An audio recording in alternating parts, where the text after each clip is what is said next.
save him. Down on Marco. Oh, director ನಾನೇ. ಗೊತ್ತು, ಆ ಫಿಲ್ಮ್ ಹೀರೋ ನಾನು.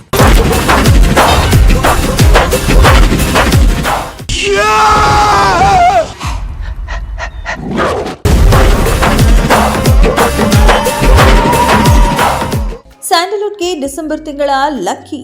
ಪ್ರತಿ ವರ್ಷ ಕನ್ನಡ ಸಿನಿಮಾಗಳು ಬಾಕ್ಸ್ ಆಫೀಸ್ನಲ್ಲಿ ದಾಖಲೆ ಬರೆದಿದ್ದು ಕೂಡ ಇದೇ ತಿಂಗಳಿನಲ್ಲಿಯೇ. ಈ ವರ್ಷ ಕೂಡ ಡಿಸೆಂಬರ್ ತಿಂಗಳಿನಲ್ಲಿ ಸಿನಿ ಪ್ರಿಯರಿಗೆ ಮಸ್ತ್ ಮನೋರಂಜನೆ ಸಿಗೋದು ಗ್ಯಾರಂಟಿ.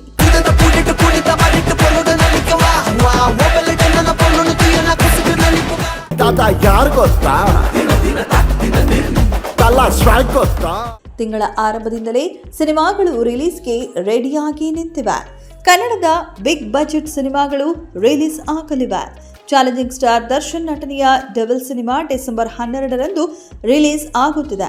ಅದಾದ 2 ವಾರಗಳ ಅಂತರದಲ್ಲಿ ಮತ್ತೆ ಸಿನಿಮಾಗಳು ಬಿಡುಗಡೆಯಾಗಲಿವೆ. ಅದರಲ್ಲಿ ಒಂದು ಕಿಚ್ಚ ಸುದೀಪ್ ಸಿನಿಮಾ ಮಾರ್ಕ್, ಇನ್ನೊಂದು ಶಿವಣ್ಣ, ಉಪೇಂದ್ರ ಹಾಗೂ ರಾಜ್ಬಿ ಶೆಟ್ಟಿ ನಟನೆಯ 45.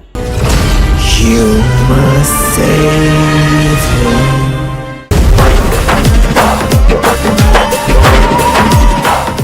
ಈ 2 ಸಿನಿಮಾಗಳು ಒಂದೇ ದಿನ ಕ್ರಿಸ್ಮಸ್ ಹಬ್ಬಕ್ಕೆ ರಿಲೀಸ್ ಆಗ್ತಿರೋದು ವಿಶೇಷ. ಕಳೆದ ವರ್ಷ ಇದೇ ಹಬ್ಬಕ್ಕೆ ಕನ್ನಡದ 2 ಸಿನಿಮಾಗಳು ಕ್ಲಾಶ್ ಆಗಿದ್ದವು. ಆಗಲೂ ಕೂಡ ಕಿಚ್ಚ ಸುದೀಪ್ ಹಾಗೂ ಉಪೇಂದ್ರ ಮುಖಾಮುಖಿಯಾಗಿದ್ರು. ಈ ಬಾರಿ ಮತ್ತೆ ಅವರೇ ಎದುರಾಗ್ತಿದ್ದಾರೆ. ಕಿಚ್ಚನ ಮಾರ್ಕ್ ಹಾಗೂ ಶಿವಣ್ಣ, ಉಪಿ ಹಾಗೂ ರಾಜ್ಬಿ ಶೆಟ್ಟಿಯ 45 ಬಾಕ್ಸ್ ಆಫೀಸ್ನಲ್ಲಿ ಸೆಣಸಾಡಲಿವೆ. ಹಾಗಿದ್ರೆ ಈ ಕ್ಲಾಶ್ನಿಂದ ಯಾರಿಗೆ ನಷ್ಟ, ಯಾರಿಗೆ ಲಾಭ ನೋಡೋಣ.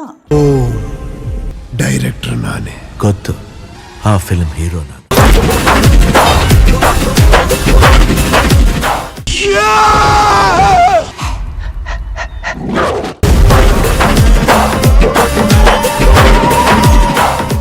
Mark versus 45. ಕರ್ನಾಟಕದಲ್ಲಿ ಇಬ್ಬರು ಸೂಪರ್ ಸ್ಟಾರ್ಗಳ ಸಿನಿಮಾಗಳು ಒಂದೇ ದಿನ ರಿಲೀಸ್ ಆದ ಉದಾಹರಣೆಗಳು ಇವೆ.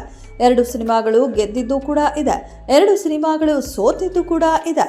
2ರಲ್ಲಿ ಒಂದು ಗೆದ್ದು ಇನ್ನೊಂದು ಸೋತ ಉದಾಹರಣೆ ಕೂಡ ಇದೆ. ಹೀಗಾಗಿ ಮಾರ್ಕ್ ಹಾಗೂ 45 2 ಸಿನಿಮಾಗಳು ಒಂದೇ ದಿನ ರಿಲೀಸ್ ಆಗ್ತಿರೋದು ಏನ್ ಬೇಕಾದರೂ ಆಗಬಹುದು. ಆದರೆ 2 ಸಿನಿಮಾಗಳು ಒಟ್ಟಿಗೆ ರಿಲೀಸ್ ಆಗೋದ್ರಿಂದ ಒಂದಷ್ಟು ಸಮಸ್ಯೆಗಳಂತೂ ಆಗೇ ಆಗತ್ತೆ.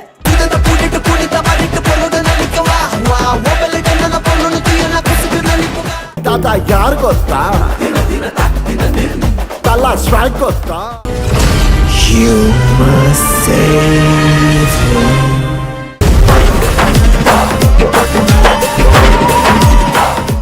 ಎರಡು ಬಿಗ್ ಬಜೆಟ್ ಸಿನಿಮಾಗಳಾಗಿರೋದ್ರಿಂದ ಬೆಂಗಳೂರಿನ ಪ್ರಮುಖ ಚಿತ್ರಮಂದಿರಗಳ ಮೇಲೆ 2 ತಂಡಗಳು ಕಣ್ಣಿಟ್ಟಿರುತ್ತವೆ. ಅಪ್ಪಟ ಕನ್ನಡ ಸೆಂಟರ್ಗಳಿಗಾಗಿ 2 ಸಿನಿಮಾಗಳು ಫೈಟ್ ಮಾಡಬೇಕಾಗಿ ಬರಬಹುದು. ಬೆಂಗಳೂರಿನ ಕೆಜಿ ರಸ್ತೆಯಲ್ಲಿರುವ ಪ್ರಮುಖ ಚಿತ್ರಮಂದಿರಗಳಾದ ಸಂತೋಷ್ ಹಾಗೂ ನರ್ತಕಿ ಚಿತ್ರಮಂದಿರಕ್ಕೆ ಕಾಂಪಿಟೇಷನ್ ಬೀಳುವ ಸಾಧ್ಯತೆ ಇದೆ. ಒಂದೇ ಕಾಂಪೌಂಡ್ನಲ್ಲಿ 2 ಸಿನಿಮಾಗಳು ಪ್ರದರ್ಶನ ಕಾಣಬಹುದು. ಇನ್ನು ವೀರೇಶ್, ವೀರಭದ್ರೇಶ್ವರ, ನವರಂಗ್, ಪೀಣ್ಯದ ಭಾರತಿ, ಮಾನಸ ಇವೆಲ್ಲ ಅಪ್ಪಟ ಕನ್ನಡ ಥಿಯೇಟರ್ಗಳು. ಇಲ್ಲಿ ಯಾವ ಸಿನಿಮಾ ಪ್ರದರ್ಶನ ಮಾಡ್ತಾರೆ ಅನ್ನೋದೇ ಪ್ರಶ್ನೆ.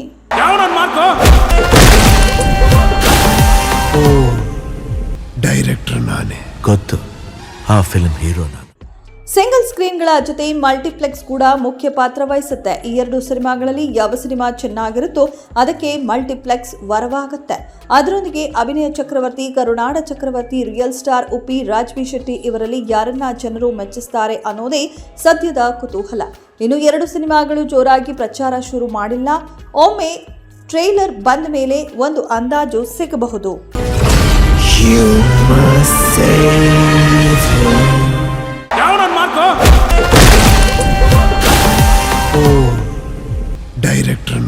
ಗೊತ್ತು, ಆ ಫಿಲ್ಮ್ ಹೀರೋ ನಾನು.